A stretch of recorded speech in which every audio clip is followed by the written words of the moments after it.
Horror de Dunwich. Capítulo 10. Final. Finalmente, os três homens de Arkham, o velho, de barba branca, Dr. Armitage, o atarracado e grisalho Professor Rice e o magro e de aparência jovem Dr. Morgan, subiram a montanha sozinhos. Depois de uma instrução muito paciente a respeito de sua focagem e uso, eles deixaram os binóculos com o amedrontado grupo que permaneceu na estrada. E, enquanto subiam, o instrumento foi passado de mão em mão para que pudessem ser observados de perto. Era um trajeto difícil e Armitage teve que ser ajudado mais de uma vez. Bem acima do esforçado grupo, a grande faixa tremia quando seu infernal criador passava de novo por ela com a lentidão de uma lesma. Assim, tornou-se óbvio que os perseguidores estavam ganhando terreno. Curtis Watley, do ramo não decadente, era quem estava com os binóculos quando o grupo de Arkham desviou-se radicalmente da faixa.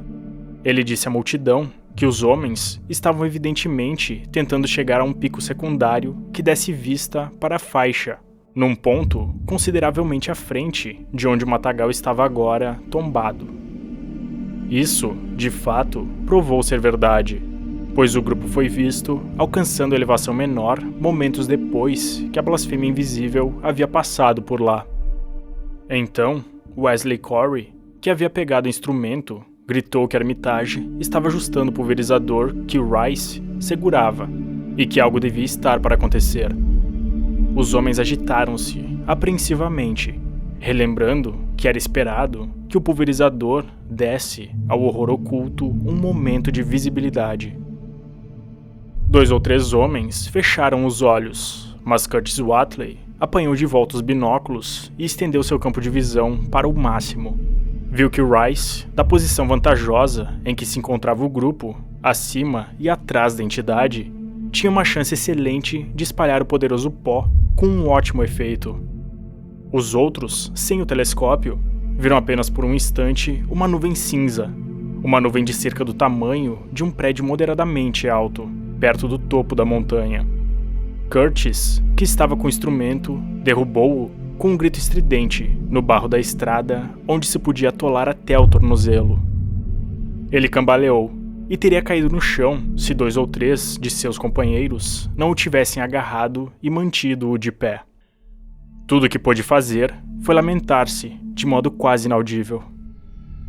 Ai, Deus Todo-Poderoso, aquilo... Houve um pandemônio de perguntas e somente Henry Wheeler pensou em resgatar o instrumento caído e tirar o barro dele. Curtis havia perdido sentidos e mesmo respostas isoladas eram demais para ele. Mais grande que uma tuia, tudo feito de corda torcida, inteirinho do jeito de um ovo de galinha, mais grande que qualquer coisa com mais de uma dúzia de perna. Igual uns barris que fechavam pela metade quando eles pisavam. Não tinha nada de sólido, igual uma geleia, e feito de umas cordas torcidas separadas, que se empurrava junto. Um zóio grande saltado por todo lado. Umas 10 ou 20 bocas ou tromba saltando pra fora de todo lado, do tamanho de uma chaminé de fogão, e tudo mexendo e abrindo e fechando. Tudo cinza, com uns tipos de argola azul ou roxa. E, pai do céu, aquela metade de cara lá em riba. Essa lembrança final, o que quer que fosse, significou demais para o pobre Curtis, e ele desmaiou completamente antes que pudesse dizer qualquer coisa a mais. Fred Farr e Will Hutchins carregaram-no para a lateral da estrada e o deixaram na grama úmida. Henry Wheeler, tremendo, virou os binóculos resgatados em direção à montanha para ver o que fosse possível. Através das lentes, distinguiram-se 3 figuras minúsculas, correndo em direção ao cume o mais rápido que a íngreme ladeira permitia. Só isso, nada mais. Então, todos notaram um barulho estranhamente inoportuno no vale profundo atrás, e mesmo na vegetação rasteira da própria colina Sentinela. Era o piar de inúmeros curiangos, e em seu coro estridente parecia estar escondida uma nota de tensa e maligna expectativa. Earl Sawyer, então, pegou os binóculos e relatou que as 3 figuras estavam na crista mais alta, praticamente no nível da pedra altar, mas a uma distância considerável dela. Um deles disse: parecia estar levantando as mãos acima da cabeça a intervalos rítmicos, e, enquanto Sawyer mencionava a circunstância, o grupo parecia ouvir à distância um som lânguido e com uma certa musicalidade, como se um cântico em alto tom estivesse acompanhando os gestos. A bizarra silhueta sobre aquele pico remoto deve ter sido um espetáculo infinitamente grotesco e impressionante, mas nenhum observador estava com disposição para uma apreciação estética. Eu acho que ele tá falando as palavras mágicas. Sussurrou Wheeler, enquanto arrebatava os binóculos de volta. Os curiangos estavam piando furiosamente, em um ritmo singularmente curioso e irregular, bem diferente daquele do ritual. De repente, o brilho do sol pareceu diminuir, sem intervenção de qualquer nuvem visível. Era um fenômeno muito peculiar e foi bem notado por todos. Um som estrondante parecia estar se formando embaixo das colinas, em estranha concordância com um estrondo que vinha claramente do céu.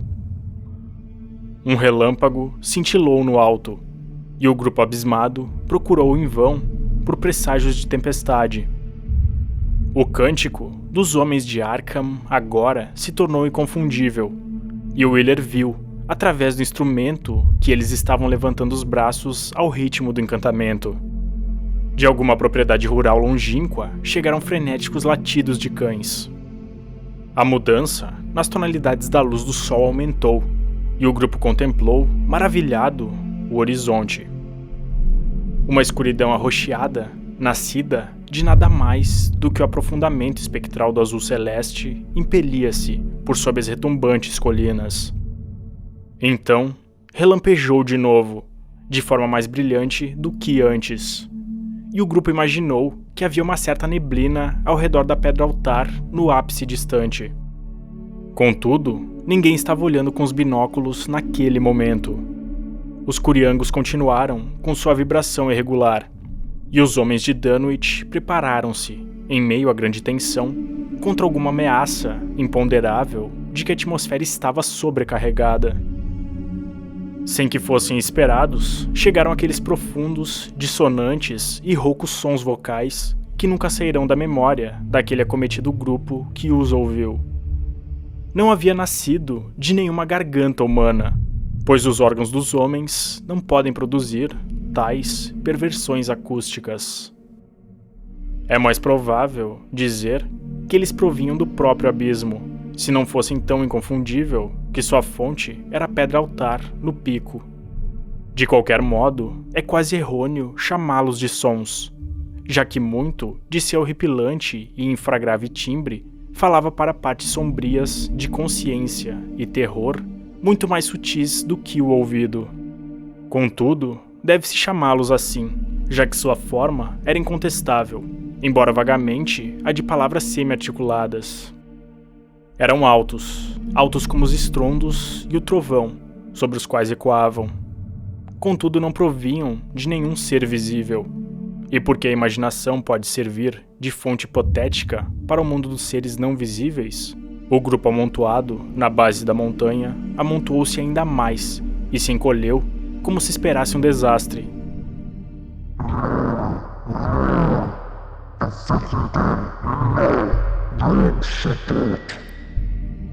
Soou o horripilante grasnido vindo do espaço.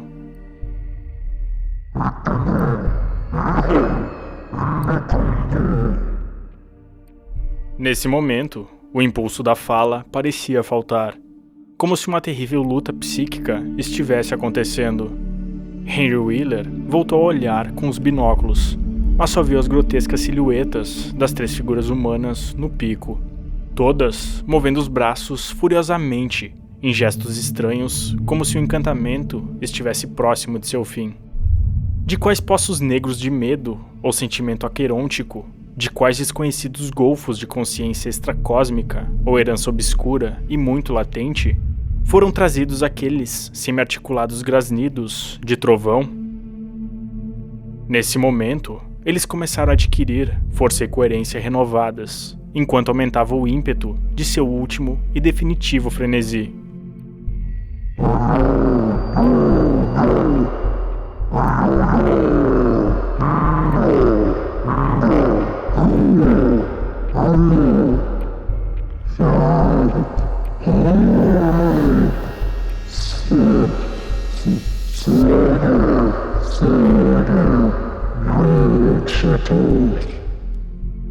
Mas isso foi tudo.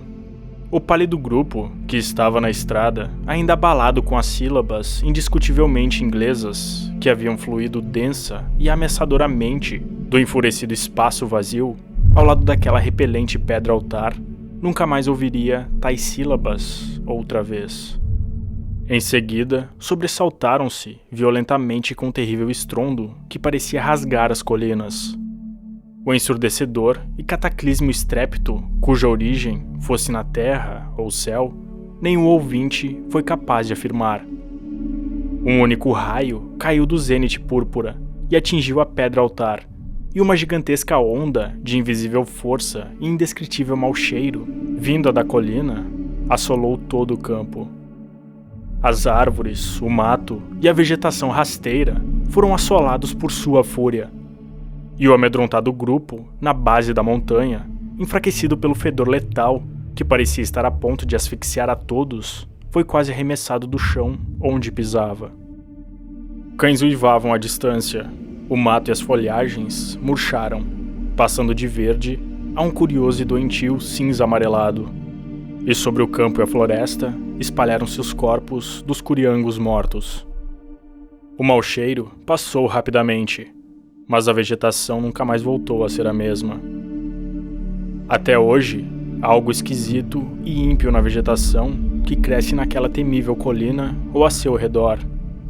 Curtis Watley mal estava recobrando a consciência quando os homens de Arkham desceram lentamente a montanha sob os raios do sol, agora mais brilhantes e imaculados. Estavam sérios e calados, e pareciam atordoados por memórias e reflexões ainda mais terríveis do que aquelas que haviam reduzido o grupo de habitantes locais a um estado de estremecimento e intimidação. Em resposta ao turbilhão de perguntas, eles apenas balançaram as cabeças e reafirmaram um fato de vital importância. A coisa se foi para sempre, disse Armitage. Foi decomposta, transformando-se naquilo que era originalmente e não pode existir outra vez. Era uma impossibilidade num mundo normal. Somente uma ínfima parte sua era a mesma matéria em qualquer sentido que conhecemos. Era como seu pai, e a maior parte dela voltou agora para ele em algum vago domínio ou dimensão fora de nosso universo material. Em algum vago abismo, do qual somente os mais amaldiçoados ritos de blasfêmia humana poderiam tê-la chamado por um momento nas colinas. Houve um breve silêncio, e naquela pausa, os sentidos dispersos do pobre Curtis Watley começaram a se unir de volta numa certa continuidade. E então, ele levantou as mãos à cabeça, soltando um gemido. As lembranças pareciam se retornar onde haviam parado, e o horror da visão que o havia prostrado arrebatou-o novamente. Ai, Deus meu! Aquela meia cara lá no ato dele. Aquela cara com os olhos vermelhos e o cabelo branco enrolado e sem queixo, igual que os Watley. Era um porvo, mas uma centopeia, parecendo uma aranha. Mas a metade da cara era de homem no ato dele. Parecia o feiticeiro Watley, só que era muito mais grande. Exausto, ele fez uma pausa, enquanto todo o grupo de habitantes locais olhava-o numa perplexidade não totalmente cristalizada em novo terror. Apenas o velho Zebulon Watley, que vagamente se lembrava de coisas antigas, mas que ficara quieto até então, falou em voz alta. Faz 7 anos. Divagou. Eu ouvi o velho Watley falar que um dia nós ia ouvir o filho da Lavigne chamar o nome do pai dele lá no alto da colina, Sentinela. Mas Joe Osborn interrompeu-o para voltar a perguntar aos homens de Arkham. O que era aquilo então? E como é que o moço feiticeiro Watley chamou ele lá de onde ele veio? Armitage escolheu suas palavras com muito cuidado. Era sobretudo um tipo de força que não pertence à nossa parte do espaço. Um tipo de força que age, cresce e toma forma por outras leis, diferentes daquelas da nossa espécie de natureza. Não devemos chamar essas coisas do exterior, e somente pessoas muito perversas e cultos muito perversos é que tentam fazê-lo. Havia alguma coisa dela no próprio Wilbur Watley, suficiente para torná-lo um demônio e um monstro precoce e fazer da sua morte uma cena terrível demais. Vou queimar seu amaldiçoado diário, e se vocês forem homens bons e prudentes, dinamitem aquela pedra altar lá no alto e derrubem todos os círculos de pedras verticais das outras colinas. Coisas como essa trouxeram os seres de que os Watley gostavam tanto. Os seres a que eles iam dar forma terrestre para exterminar a humanidade e arrastar a Terra para algum lugar inominável por alguma razão inominável. Mas, no que se refere a essa coisa que nós acabamos de mandar de volta, os Watley a criaram para desempenhar um papel terrível nos feitos que estavam por vir. Cresceu rápido e ficou grande pela mesma razão que o Wilbur cresceu rápido e ficou grande, mas o superou porque tinha uma porção maior de exterioridade nele. Vocês não precisam perguntar como o Wilbur o chamou do espaço. Ele não o chamou. Era seu irmão gêmeo, mas se parecia mais com o pai do que ele.